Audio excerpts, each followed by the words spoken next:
Hey everyone, hi guys, and welcome back to my channel. It is really good to be back. I am trying to upload videos more regularly to YouTube, as you have seen, and I'm also trying to push myself a little bit further.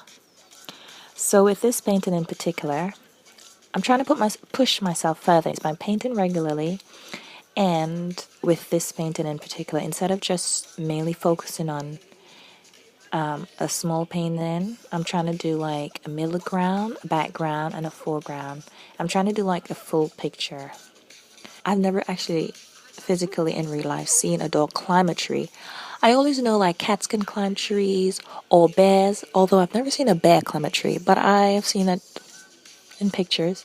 So I actually Googled dog in a tree, and oh my gosh, these things, they climb trees. I was like, oh my gosh. But then for me, I wouldn't know. I grew up with kittens. I grew up with cats. I rescued a stray cat, and then she multiplied. And before we knew it, over a total of 3 years, we had like over 30 to 40 kittens we've had altogether in total over the years. I was like, whoa.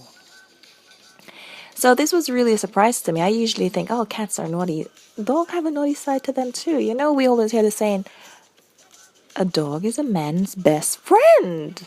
So I never generally thought that they'd be silly too, like cats. But obviously they are. You know, growing up, I always see cartoons like Superman or Spider-Man coming to rescue, or some type of crazy superhero coming down from I don't know where they're coming from, but they're coming to rescue this little old ladies or this crying cat that's gotten stuck up in a tree. All my life I grew up thinking that only cats do that. But anyway, dogs have a funny side as well. It's just the whole idea of kids and pets and them being best friends and having a good old jolly time. As they say it here. So what I'm using to paint this, I'm using a very, very cheap paper. Nothing fancy. It's just watercolor on some cheap paper that I bought out of like a art bookstore or stationery bookstore. It is not meant for watercolor.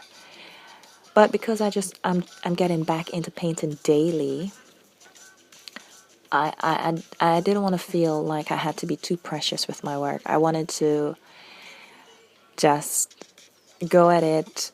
Don't care if I make a mess. Don't care if I mess up the paper, and just go at it and just paint. So I'm just interested to see how far I reach in my art, how much I've improved by December. So that's why I am doing it so regularly. One thing I love with YouTube is a way for me to see how far I've come. So it's more like an online diary right now and then. An online art diary. And I'm going to keep up. I'm going to keep going until I get to December to see how much I've improved. And I'm excited.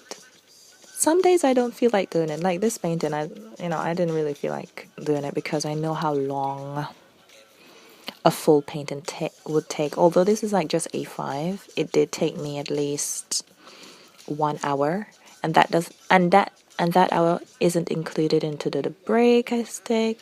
I stood up and stretched my legs. Oh, I had cramps in my knees because I was painting on the bed because I didn't want to paint. And this is what I do. When I don't want to paint a full picture, I have to paint in a place where I am comfortable the most, which is on my bed, which is where I do most of my reading and writing.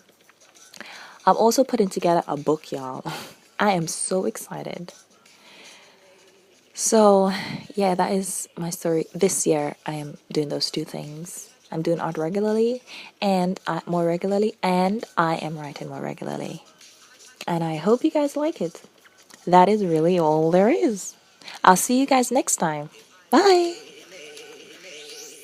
All I do is adore you all of the time. I like to I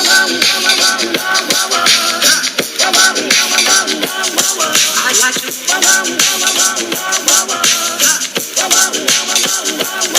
I like to love you every day. like to love you, huh? I'd like to love you, if I may, if I may. I'd like to love you,